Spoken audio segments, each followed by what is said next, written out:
Today I want to talk to you about something that I think school leaders quietly struggle with all the time. The best collaborative groups tended to do four things. They validated, they clarified, they expanded, and they challenged. Take a child at risk of exclusion. One professional may say it's behaviour, another says it's anxiety. Someone else says it's an unmet communication need. Someone else says it's a sensory need. Someone chimes in, it's pastoral. Let's look at the trauma lens. Someone says it's just simply school refusal. The teachers may even say it's defiance. One of the findings from my research was that better collaboration happened when professionals had a clearer understanding of one another's role.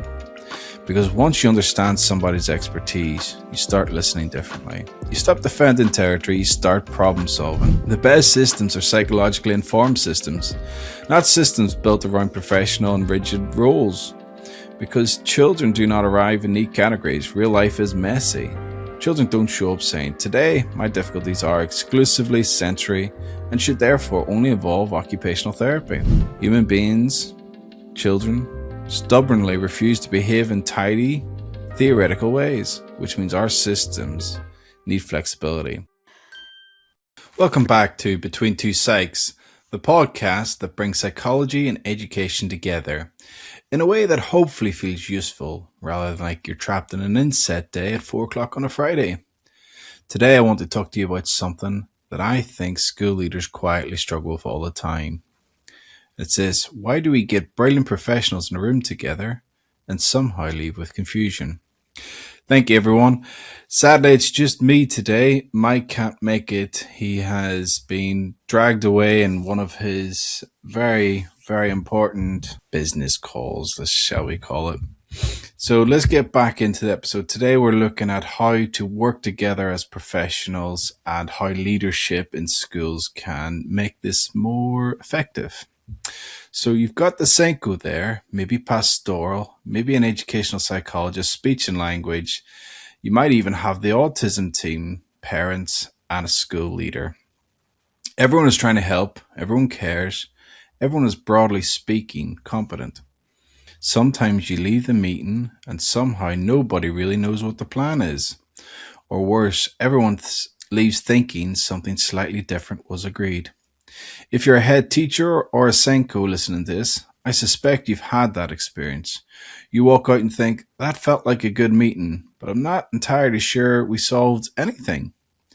And that's interesting, is that we assume the problem is communication. We just need better joined up working. That's simple, right? Or we need professionals to collaborate more. Yeah, getting them all in their rooms hard enough. But the reality is collaboration is actually really difficult.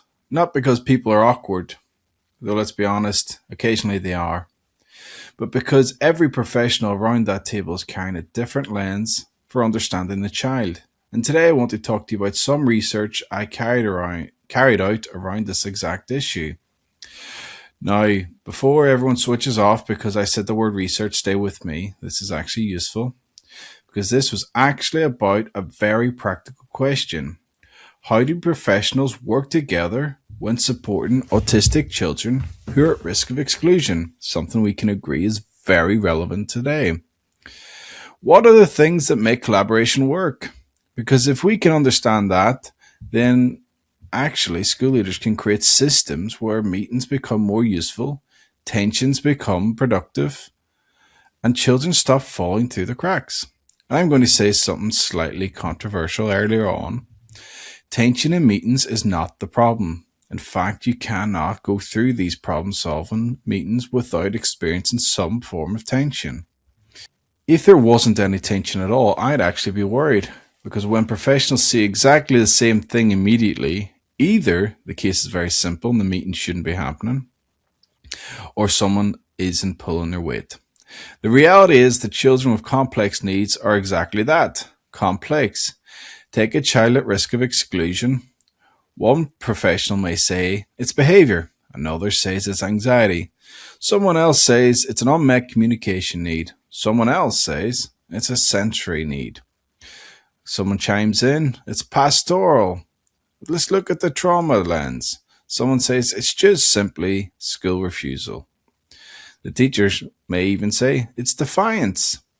He's doing this on purpose. And if we're being honest, all of them are true to some extent. But it's not the whole truth, and it never will be. And this is why school leadership matters. Because leadership is not about having the answer, it's about finding the way forward. One of the biggest myths in leadership is that you're supposed to know everything. It's impossible to know everything. You can't do it. Your job is to create the conditions where people can think well together. And that's where this research became really interesting for me. The research itself looked at professionals who commonly work together around autistic children, educational psychologists, speech and language therapists, SENCOs, communication interaction teams. I wanted to understand something pretty simple. What actually happens when these people come together to solve problems? Because if we're honest, education loves outcomes. Just look at an EHCP plan, it's riddled with outcomes usually. We talk endlessly about outcomes. We spend far less time talking about process. And process matters. Process is about how we understand each other. Because per process usually gives per outcomes. What becomes clear really quickly was this. The best collaborative teams don't rush to solutions. They slow down long enough to understand the problem. They slow down enough to understand each other. This sounds obvious, but schools are very busy places. Everyone is under pressure. You have attendance pressure, behaviour pressure, budget pressure, Ofsted pressure, staffing pressure. Sometimes it feels like school leaders are basically trying to build an airplane while simultaneously flying it and being told it should be somehow improve progress 8 or it should improve SATs. And because of that pressure, meetings can become solution focused too quickly. The conversation becomes, what are we going to do? Before we have fully explored. What exactly is going on here? One of the biggest findings from the research was something I would call triangulation. Because the teams weren't asking one professional for the answer. They were building a picture. The teacher understood the classroom. The parent understood the child outside of school. Speech and language understood communication.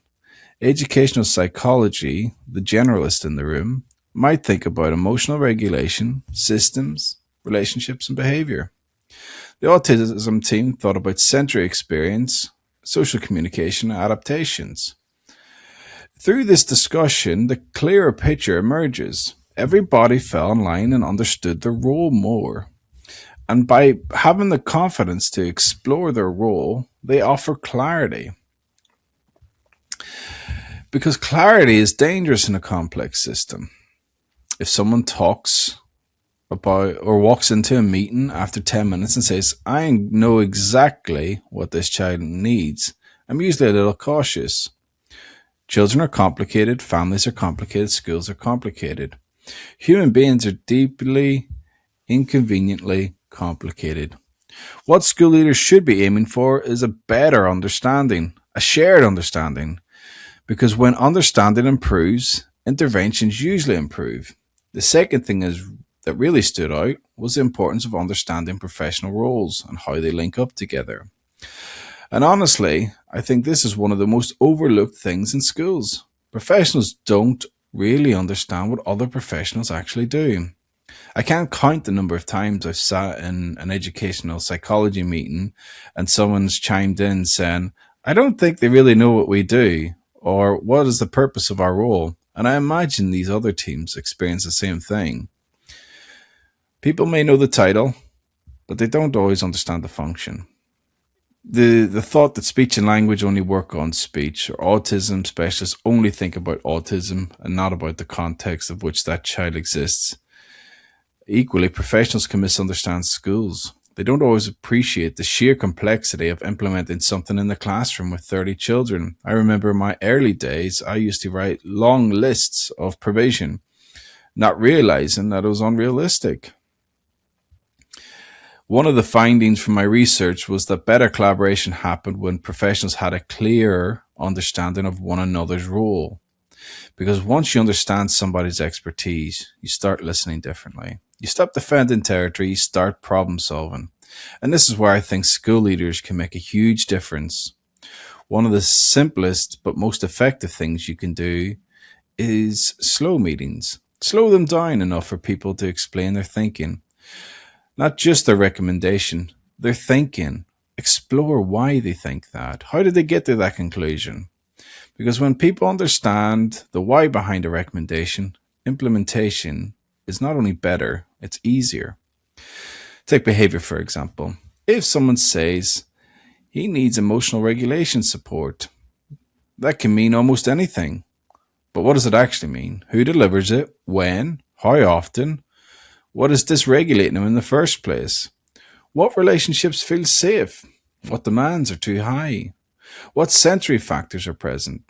Good leadership is often about slowing people down enough to think properly. And I appreciate that sounds deeply annoying when everyone is busy. And given the recent changes in education, everyone's getting busier.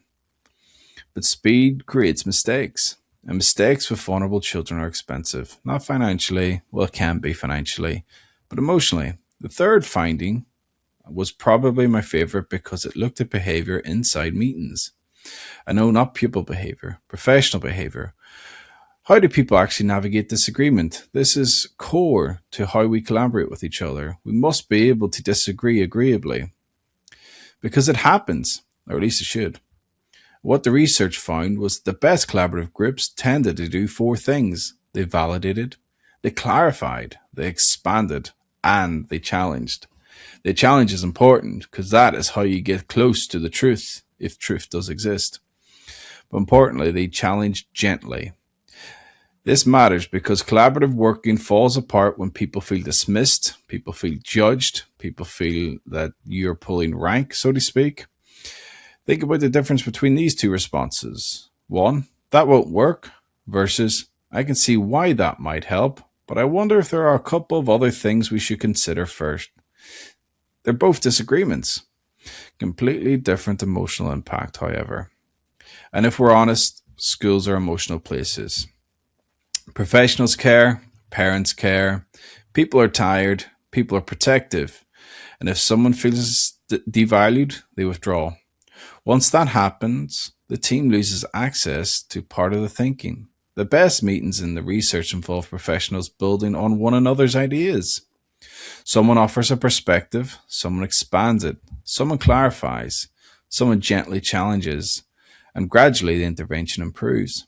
It becomes more thoughtful, more individualized, more realistic, and importantly, more owned by everyone involved. Because implementation improves when people feel psychologically invested. That part matters. People rarely implement plans they do not believe in.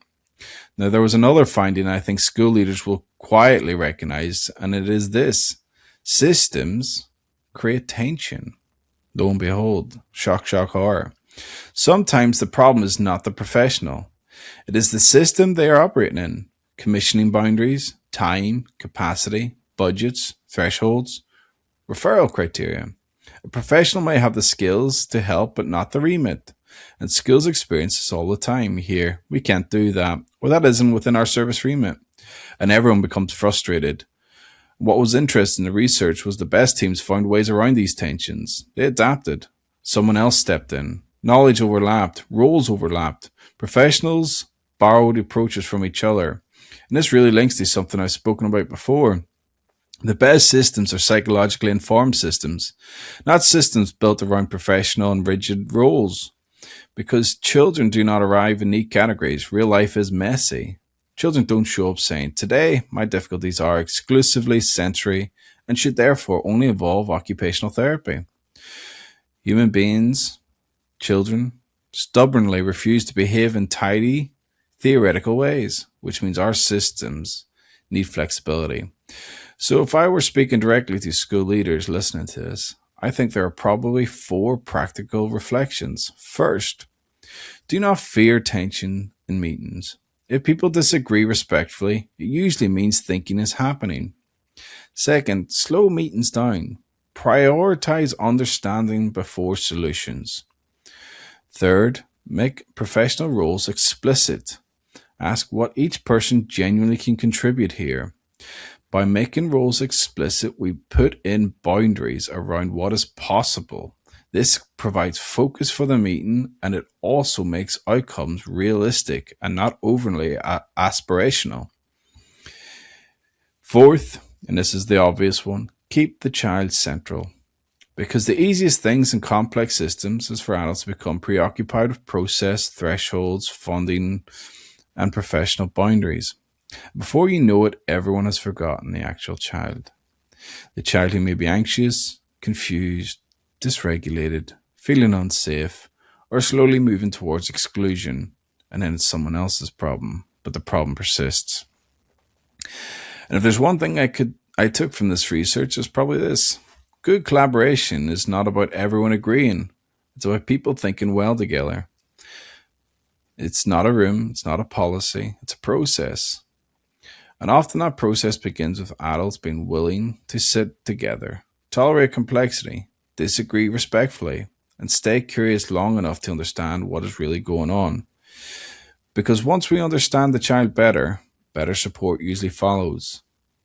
Anyway, those are some of my reflections for my solo podcast. As always, if this episode has been useful, do share it with someone in school, leadership, a SENCO, pastoral lead, or somebody who spends far too much time of their life sitting in meetings wondering whether anything meaningful has actually been decided. I look forward to talking with you in the next episode. In the meantime, please follow the channel. Please subscribe. Leave a comment. We're always keen to engage with you and understand what is going on in our community a bit better.